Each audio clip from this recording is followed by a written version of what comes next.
आज का जो वीडियो होगा ये होगा पास्ट पार्टिसिपल के ऊपर। तो अगर आपको भी कंफ्यूज करता है ये पास्ट पार्टिसिपल, तो चलिए मैं यहाँ पर कोशिश करूँगी बहुत ही सिंपल तरीके से आपको समझाने की। देखिए, ये जो पास्ट पार्टिसिपल है ना, ये नॉन फाइनाइट वर्ब्स का ही हिस्सा है। नॉन फाइनाइट वर्ब्स में जैसे कि प्रेजेंट पार्टिसिपल, पार्टिसिपल 3 टाइप्स के हो जाते हैं ना, प्रेजेंट पार्टिसिपल, पास्ट पार्टिसिपल और परफेक्ट पार्टिसिपल हम बात करने वाले हैं, क्योंकि प्रेजेंट पार्टिसिपल ऑलरेडी मैंने सेपरेट भी बताया है। तो यहाँ पर हम पास्ट पार्टिसिपल, जो कि एक नॉन फाइनाइट वर्ब है, यानी कि वर्ब की थर्ड फॉर्म, इसके इस्तेमाल सीखने वाले हैं, इसका कॉन्सेप्ट सीखने वाले हैं बहुत ही सिंपल तरीके से। चलिए अब यहाँ पर देखिए, जो प्रेजेंट पार्टिसिपल मतलब वर्ब में आईएनजी लग जाना, या फिर आप कह सकते हैं वर्ब की फोर्थ फॉर्म। पास्ट पार्टिसिपल मतलब कि वर्ब की थर्ड फॉर्म। और ये जो परफेक्ट पार्टिसिपल है, शॉर्ट इंट्रो यहाँ पर मैं दे रही हूँ तीनों पार्टिसिपल का, लेकिन हम बात सिर्फ पास्ट पार्टिसिपल की यहाँ पर करेंगे डीपली। देखिए, परफेक्ट पार्टिसिपल में एक्टिव और पैसिव दोनों तरीके से सेंटेंस बनाए जाएंगे। तो हैविंग प्लस वर्ब की थर्ड फॉर्म का यूज होगा इस स्ट्रक्चर का एक्टिव में, पैसिव में हैविंग बीन वर्ब की थर्ड फॉर्म का। इसको हम सेपरेट देखेंगे।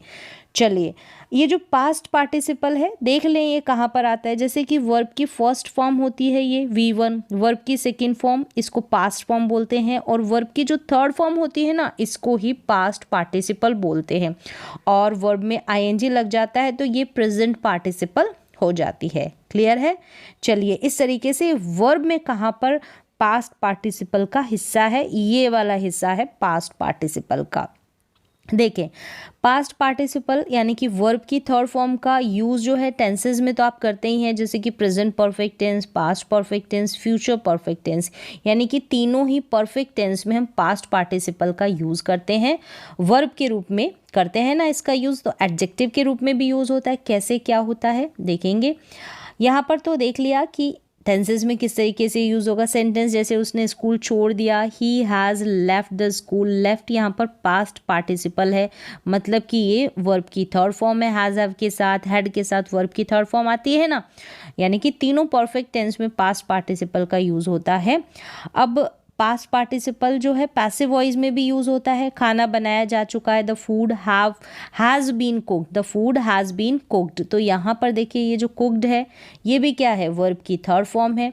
और ये जो बीन है ना, ये भी वर्ब की थर्ड फॉर्म ही है, ये भी पास्ट पार्टिसिपल ही है। ठीक है, तो पास्ट पार्टिसिपल का पैसिव वॉइस में यूज़ होगा और परफेक्ट टेंसेज में हो गया तीनों ही, यानी कि वर्ब की थर्ड फॉर्म का कहाँ कहाँ कैसे कैसे यूज़ हो रहा है ये टेंसेज में देखा।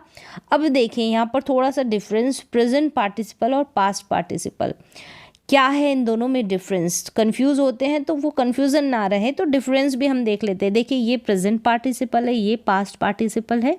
ठीक है, एक्शन इसमें जो प्रेजेंट पार्टिसिपल होता है ना, इसमें एक्शन इनकम्प्लीट होता है। क्या होता है? इनकम्प्लीट। और एक्शन कंप्लीटेड होता है पास्ट पार्टिसिपल में। क्लियर है? सेंटेंसेस को देखकर भी लगाया आपको।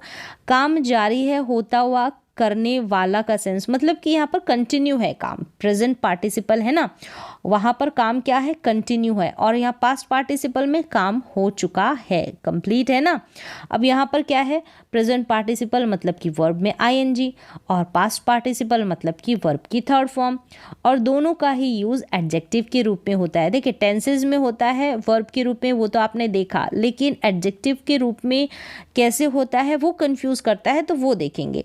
जैसे यहाँ पर देखिए, जो पानी है ना, यहाँ पर पानी यानी कि नाउन, इसकी विशेषता बताई जा रही है। यहाँ पर बॉइलिंग लिखा है, यहाँ पर बॉइल्ड, बॉइलिंग वाटर। ठीक है, ये कंटिन्यू है, ये जो प्रोसेस है। तो बॉइलिंग वाटर, तो यहाँ पर वाटर की विशेषता कैसा? गर्म है पानी।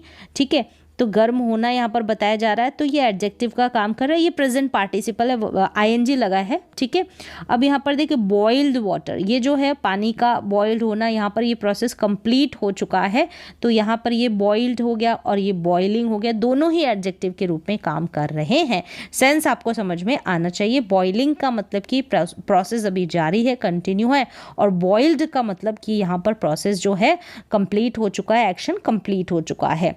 जैसे कि I was boiling the water, he has boiled the water. तो यहाँ पर जो है प्रोसेस क्या हो चुका है, यहाँ पर कंप्लीट हो चुका है पास्ट पार्टिसिपल में, लेकिन प्रेजेंट पार्टिसिपल में प्रोसेस क्या है, अभी भी जारी है। ठीक है, यहाँ पर ये डिफरेंस समझाना ज़रूरी था क्योंकि ये कंफ्यूज करेगा आगे आगे, जैसे जैसे आप सीखेंगे तो ये कंफ्यूज करेगा। तो एक्शन कहाँ पर इनकम्प्लीट है और कहाँ पर कंप्लीट है, तो ये आपको ध्यान रखना है। ठीक है, तो पहला तो आपको ये डिफरेंस समझ में आ गया होगा, यूज़फुल रहेगा आपके जब भी आप इसको पढ़ेंगे ना पार्टिसिपल को। अब देखिए यहाँ पर पास्ट पार्टिसिपल का यूज़ एडजेक्टिव के रूप में, कंफ्यूज करता है वर्ब के रूप में तो हमने देख लिया ना, परफेक्ट टेंसेज में, तीनों ही परफेक्ट टेंसेज में पास्ट पार्टिसिपल का यानी कि वर्ब की थर्ड फॉर्म का यूज़ होता है, लेकिन एडजेक्टिव के रूप में कैसे यूज़ होता है। यहाँ पर भी एक्शन कंप्लीट होता है, अवस्था की जानकारी देता है, स्टेट की। ठीक है, जिस भी नाउन की बात करेंगे उसकी अवस्था की, स्टेट की जानकारी देता है। कैसे देता है, एग्जाम्पल्स को देके समझ में आ जाएगा। जैसे कि यह एक टूटा हुआ फ़ोन है, अब फ़ोन की अवस्था कैसी है, अब यहाँ पर थर्ड फॉर्म टूटा हुआ, ठीक है, थर्ड फॉर्म यानी कि ब्रोकन का यूज हुआ है, ब्रोकन। ठीक है, this is a broken phone. अब ये जो ब्रोकन है यहाँ पर इसका काम एडजेक्टिव के रूप में, कोई क्रिया के रूप में इसका काम नहीं है, वर्ब के रूप में काम नहीं है, कोई एक्शन के रूप में काम नहीं है। यहाँ पर ये जो फोन है ना, ये जो नाउन है, इसकी विशेषता बताई जा रही है ब्रोकन की हेल्प से। ठीक है, ब्रोकन की हेल्प से, जो कि एक वर्ब की थर्ड फॉर्म के रूप में यहाँ पर एडजेक्टिव है। ठीक है, अब ये जो है ब्रोकन जो है ना एडजेक्टिव है, ये तो आपको समझ में आ गया।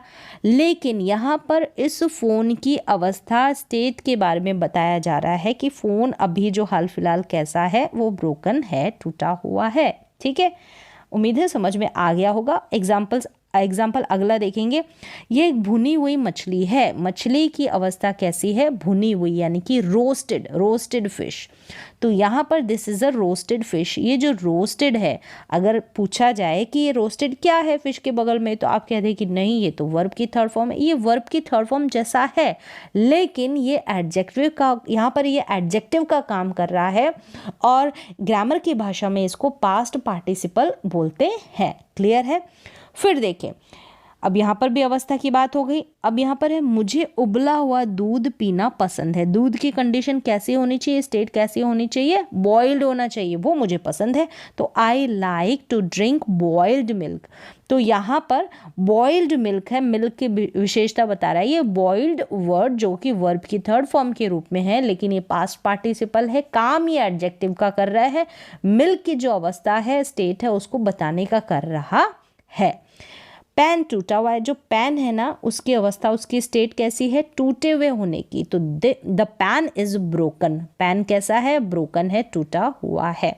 तो यहाँ पर भी ब्रोकन हो गया, बॉइल्ड हो गया। दिख रहा है कि थर्ड फॉर्म है, नहीं, ये पास्ट पार्टिसिपल है, तो इसकी जानकारी भी होनी बहुत ज़रूरी है। जब भी आप कोई आर्टिकल पढ़ें कहीं पर भी, तो आप अगर ना पता हो तो आप क्या कहेंगे, वर्ब की थर्ड फॉर्म नहीं, कि पास्ट पार्टिसिपल है।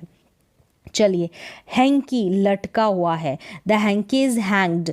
तो यहाँ पर लटका हुआ, कोई भी लटका हुआ, टूटा हुआ, ठीक है, भुना हुआ, उबला हुआ, तो इस तरीके से हिंदी में आप पहचान पा रहे हैं। ठीक है, कुछ भी हुआ। अब यहाँ पर देखिए, हैंकी लटका हुआ है, तो हैंकी इज हैंग्ड। तो हैंकी की जो अवस्था कैसी है, लटके हुए होने की। कैसी है, लटके हुए होने की, हैंग्ड। तो यहाँ पर ये जो हैंग्ड है, ये भी क्या है, पास्ट पार्टिसिपल है, एक एडजेक्टिव के रूप में काम कर रहा है। मेज पर एक जला हुआ कागज था। अब कागज तो था, वो कैसा था, जला हुआ। तो ये जला हुआ, तो जला हुआ, ठीक है, लटका हुआ, ये सब क्या है, एडजेक्टिव है। ठीक है, और ये पास्ट पार्टिसिपल है, वर्ब की थर्ड फॉर्म के रूप में है। काम ये एडजेक्टिव का कर रहे हैं, फंक्शन इनका एडजेक्टिव के रूप में है। There was a burned paper on the table. अब यहाँ पर जला हुआ, बर्न्ड क्या, पेपर। तो पेपर कैसा है, पेपर की जो स्टेट अवस्था कैसी है, जले हुए होने की बताई जा रही है। यहाँ पर जो लकड़ी है जली हुई है, द वुड इज बर्न्ट। अब ये लकड़ी है, इसकी अवस्था कैसी हो गई, जली हुई है ये, ठीक है, बर्न्ट। तो इस तरीके से उम्मीद है मैं समझा पाई हूँ कि जो परफेक्ट टेंसेस है वहाँ पर तो एज अ वर्ब के रूप में, वर्ब की थर्ड फॉर्म के रूप में वो फंक्शन कर रहे हैं, लेकिन यहाँ पर ये जो है थर्ड फॉर्म के रूप में दिखाई दे रहे हैं, लेकिन इनका जो काम है वो क्या है, एक एडजेक्टिव के रूप में जो भी बगल में नाउन होगी उसके बारे में, उसकी स्टेट, उसकी अवस्था के बारे में बताया जा रहा है। समझ पा रहे हैं? हैंकी की विशेषता, मतलब विशेषता बताई जा रही है कि हैंकी लटका हुआ है। मिल्क है, जो मिल्क के बारे में बताया जा रहा है कि वो बॉइल्ड है, ठीक है, उबला हुआ। फिश रोस्टेड है, भुनी हुई है। तो यहाँ पर एक तरीके से स्टेट, अवस्था की जानकारी दी जा रही है इस पास्ट पार्टिसिपल के रूप में, जो कि वर्ब की थर्ड फॉर्म में है, लेकिन एडजेक्टिव के रूप में इसका फंक्शन यहाँ पर हो रहा है। चलिए अब कुछ डिफरेंस यहाँ पर भी देख ले। डिफरेंस इसलिए क्योंकि कई चीज़ें आपको कंफ्यूज कर देगी, जैसे कि ये प्रेजेंट पार्टिसिपल है, यहाँ पर पास्ट पार्टिसिपल है। इससे पहले भी हमने देखा, तो वो भी आपको बहुत काम आएगा, बहुत कुछ समझने को भी मिला होगा। अब देखिए ये प्रेजेंट पार्टिसिपल है, मतलब कि वर्ब में आईएनजी, वर्ब में आईएनजी, और पास्ट पार्टिसिपल मतलब वर्ब की थर्ड फॉर्म। तो ये जो प्रेजेंट पार्टिसिपल है इसको हमने सेपरेटली देख लिया है। अब देखें ये जो एडजेक्टिव है, ये एडजेक्टिव है और ये भी एडजेक्टिव, मतलब कि प्रेजेंट पार्टिसिपल भी एडजेक्टिव का काम करता है और पास्ट पार्टिसिपल भी एडजेक्टिव का काम करता है। देखिए यहाँ पर थिंग और थॉट की बात की जाएगी, थिंग और थॉट की। यहाँ पर पर्सन में क्या होती है, फीलिंग्स होती है, भावनाएं होती है। किसी चीज़ में तो कोई फीलिंग नहीं होती, तो यहाँ पर पर्सन की बात की जाएगी, यहाँ पर किसी चीज़ की बात की जाएगी। अब देखिए कंफ्यूज कैसे करते हैं, जैसे कि this is shocking, this is shocking मतलब यहाँ पर कोई चीज़ हो सकती है, दिस, ठीक है, डेमोन्स्ट्रेट करके बता रहे हैं कि दिस इज़ शॉकिंग, कोई चीज़ होगी, कोई पर्सन की बात नहीं कर रहे, तो यहाँ पर शॉकिंग आएगा। अब यहाँ पर बोला कि आई एम शॉक्ड, यहाँ पर शॉकिंग है जो कि एडजेक्टिव के रूप में काम कर रहा है, यहाँ पर शॉक्ड है जो कि एडजेक्टिव के रूप में काम कर रहा है। ये पास्ट पार्टिसिपल है, ये प्रेजेंट पार्टिसिपल है। देखा यहाँ पर, ये थोड़ा डिफरेंस आपको समझना ज़रूरी है। यहाँ पर शॉक में आईएनजी लगा है, यहाँ पर आईएनजी नहीं लगा है, ये शॉक्ड है, ठीक है, ईडी लगा है।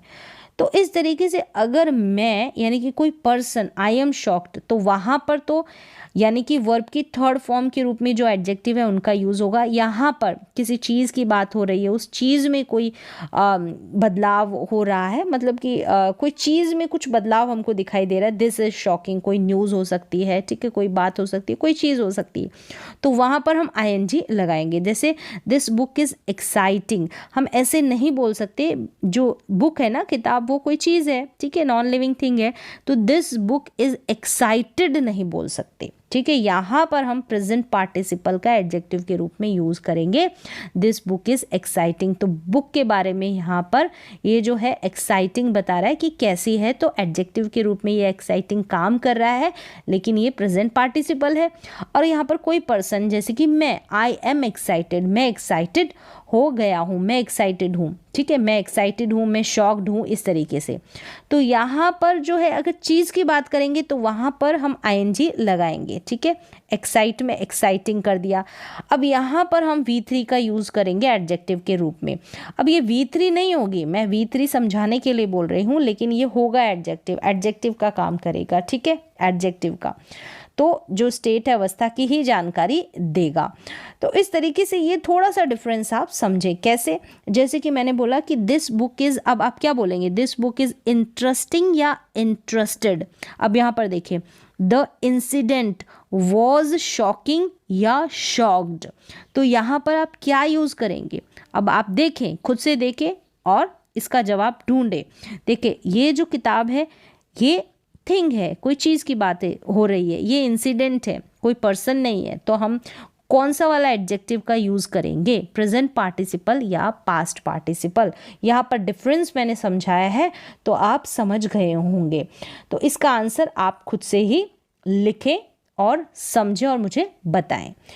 तो उम्मीद है कि ये जो पास्ट पार्टिसिपल है, ठीक है, जितनी भी इसमें कन्फ्यूज़न रहती है सारी मैंने बहुत ही सिंपल तरीके से कवर की है। मैं आपको समझा पाई हूँ किस तरीके से हम पास्ट पार्टिसिपल का यूज़ करेंगे। प्रेजेंट पार्टिसिपल का यूज़ भी है जो मैंने बताया है, वो भी बहुत सिंपल तरीके से। तो आज पास्ट पार्टिसिपल का सेपरेट यूज़ सीखा है, नेक्स्ट हम परफेक्ट पार्टिसिपल का भी सेपरेट यूज़ सीखेंगे। तो आज के वीडियो में बस इतना ही।